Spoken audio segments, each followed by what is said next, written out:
आमतौर पे जंगली जानवर और इंसान एक दूसरे से दूर रहने की कोशिश करते हैं क्योंकि दोनों ही एक दूसरे से डरते हैं। पर आज हम एक ऐसी सच्ची कहानी आप लोगों को बता रहे हैं जहां एक इंसान और खूंखार जानवर का एक दूसरे से सामना होता है, पर दोनों ही ऐसा व्यवहार करते हैं कि ये एक अनोखी कहानी बन जाती है जो पहले कभी न सुनी है और ना कभी देखी है। जंगल हमेशा से ही एक जादुई जगह रहा है और जोसेफ को इसकी खोज करना बहुत पसंद था। जोसेफ का जन्म और पालन पोषण रूस के एक छोटे से गांव में हुआ था जिसके चारों ओर जंगल फैला हुआ था। बचपन से ही जोसेफ को उसके पिता अपने साथ जंगल ले जाते थे ताकि वे शिकार करना सीख सके और जंगल को समझ सके। जैसे जैसे जोसेफ बड़ा हुआ उसने एक शिकारी के रूप में नौकरी कर ली क्योंकि वह जंगल को अच्छी तरह से जानता था और जानता था कि सबसे अच्छा शिकार कहाँ मिलता है। लेकिन उसे क्या पता था कि जंगल के प्रति उसका प्यार उसे एक ऐसी स्थिति में ला देगा जो उसके जीवन को हमेशा के लिए बदल देगा। यह सब के लिए एक सामान्य दिन की तरह शुरू हुआ था। सुबह जैसे ही सूरज उगना शुरू हुआ वह उठा और जंगल की ओर चल पड़ा क्योंकि कुछ ग्राहकों ने उसे कुछ मांस लाने के लिए कहा था। जोसेफ अपने ग्राहकों के कहे अनुसार शिकार कर रहा था, पर जब दोपहर हुई तो जोसेफ ने लंच ब्रेक लिया।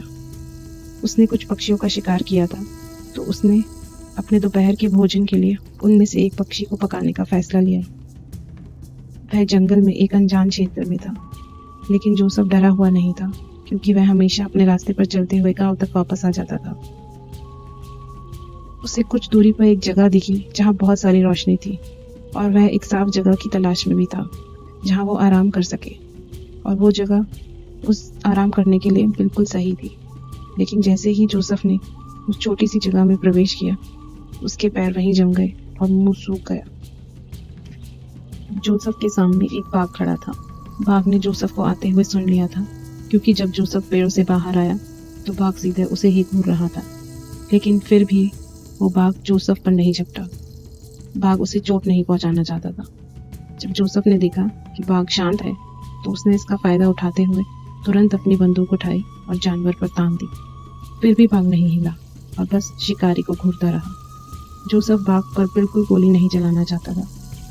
जोसेफ ने धीरे से अपनी बंदूक नीचे कर दी और जानवर की ओर बढ़ना शुरू कर दिया। आदमी को अपनी ओर बढ़ता देख बाघ गुर्राने लगा और कुछ कदम पीछे हटने लगा। जोसेफ ने देखा कि यह स्पष्ट रूप से मादा थी क्योंकि उसके स्तन दूध से भरे हुए थे। इसका मतलब था कि उसके पास कुछ शावक थे। एक और बात जो जोसेफ ने जानवर के बारे में देखी वह यह थी, वह स्पष्ट रूप से घायल था क्योंकि वह लंगड़ा रही थी। बाघिन के स्वास्थ्य के बारे में चिंतित जोसेफ ने उसे धीरे से पुकारा। जैसे जैसे वह करीब आया इससे जानवर शांत हो गया क्योंकि उसने गुर्राना बंद कर दिया था। बाघिन का घाव जितना उसने सोचा था उससे कहीं ज्यादा खराब था। ऐसा घाव अब संक्रमित हो गया था और बाघिन के लिए जानलेवा बन चुका था। जोसेफ ने तुरंत मदद करने की कोशिश की, लेकिन बाघिन ने अपनी गुर्राहट से उसे दूर रखा। पर उसके बाद जो बाघिन ने किया वह हैरान करने वाला था। बाघिन मुड़ी और पास के पेड़ों की ओर चलने लगी। वह जैसे ही पेड़ों के पास पहुंची रुक गई। तभी जोसेफ ने छोटी छोटी हल्की गुर्राने की आवाजें सुनी। यह बाघिन के बच्चों की आवाजें थी। बाघिन ने धीरे से अपने एक बच्चे को जमीन से उठाया और लंगड़ाते हुए जोसेफ की ओर वापस चली आई। एक बार जब वह उसके पास पहुंची तो बाघिन ने धीरे से अपने बच्चे को जोसेफ के पैरों पर रख दिया। फिर वह दूसरे बच्चे को लेने के लिए वापस गई और उसे पहले वाले के ठीक बगल में छोड़ दिया।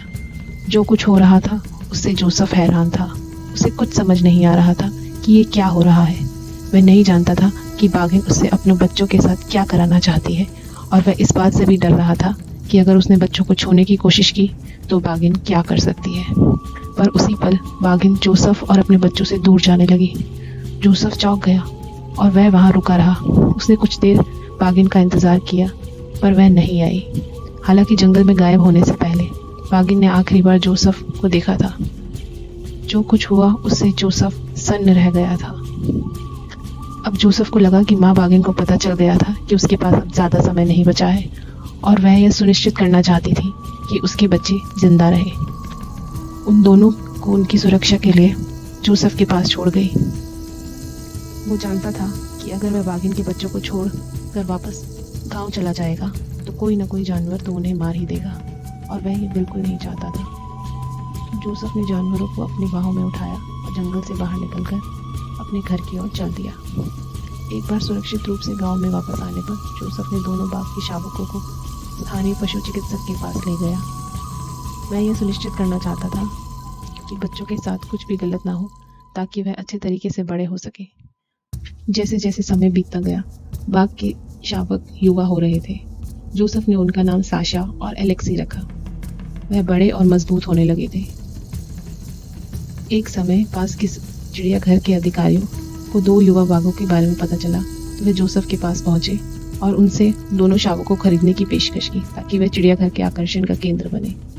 हालांकि रकम बहुत बड़ी थी, पर जोसेफ जानवरों को छोड़ने के लिए तैयार नहीं था। उसका मानना था कि उनकी माँ ने था कि वह माँ बाघिन के साथ ये धोखा करने जैसा होगा। उस माँ बाघिन ने अपने बच्चों को उसे सुरक्षित करने के लिए दिया था। अंततः दोनों बाघों को जंगल में वापस भेजने का समय आ गया। वे सुंदर युवा वयस्क बन चुके थे और वे सभी कौशल जानते थे जिन्हें उन्हें जंगल में जीवित रखने के लिए ज़रूरी होंगे। जोसेफ को जानवरों को जाते हुए देखकर बहुत दुख हुआ, लेकिन वह जानता था कि यह उनकी बेहतरी के लिए है, क्योंकि जंगल उनका घर है और वो वहीं रहते हैं। समय बीतता गया और कुछ साल बाद जोसेफ शिकार के लिए जंगल में घूम रहा था। तब अचानक उसे उसी जगह वापस जाने का ख्याल आया जहां वह पहली बार बाघिन और उसके बच्चों से मिला था। उसे उम्मीद थी कि शायद वो दोनों बाघिन के बच्चे जिन्हें उसने पाला है उसी जगह होंगे। वहां पहुंचने पर जोसेफ ने देखा कि उस जगह पे बहुत बदलाव नहीं हुआ है, पर ऐसा लग रहा था कि ज़मीन में कुछ गड्ढे खोदे गए हैं। जोसेफ रात वहीं बिताने का फैसला कर चुका था। उसने अपना टेंट लगाया और अब वह टेंट के बाहर आग लगा रहा था। जैसे ही वह कैंप फायर जलाने लगा, उसने देखा एक विशाल भूरा भालू जंगल से निकलकर उसकी टेंट की ओर तेजी से बढ़ रहा है।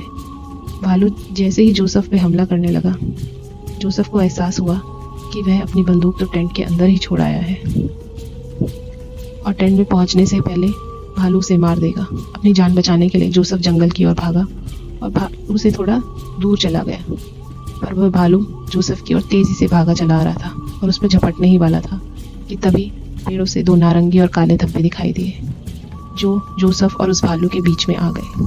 जैसे ही जोसेफ शांत होने लगा, उसे एहसास हुआ कि दोनों धुंधले लोग वास्तव में साशा और एलेक्सी थे। दोनों बाघों ने यह सुनिश्चित किया कि जोसेफ उनके पीछे है और वह भालू से लड़ रहे थे। अंततः भालू तंग आकर वहां से चला गया। जोसेफ को विश्वास नहीं हो रहा था कि जिन 2 जानवरों को उसने पाला था वह उसकी ज़रूरत के समय आने पर मदद करने आए थे। यह जांचने के बाद कि जोसेफ ठीक है, दोनों बाघ वापस पेड़ों की ओर चले गए। हालांकि जोसेफ जानता था कि वह उन्हें दोबारा कभी नहीं मिलेगा, पर दोनों जानवरों को स्वस्थ और उस वातावरण में अच्छा काम करते हुए देखकर उसे बहुत बहुत खुशी हुई। उसके बाद जोसेफ अपने घर लौट आया, पर वह खुश था कि उसकी एक अच्छाई ने उसकी जान बचा ली। तो दोस्तों, कमेंट बॉक्स में बताएं कि ये कहानी आपको कैसी लगी, और ऐसे ही रोचक कहानियों के लिए वीडियो को लाइक और सब्सक्राइब करना ना भूलें।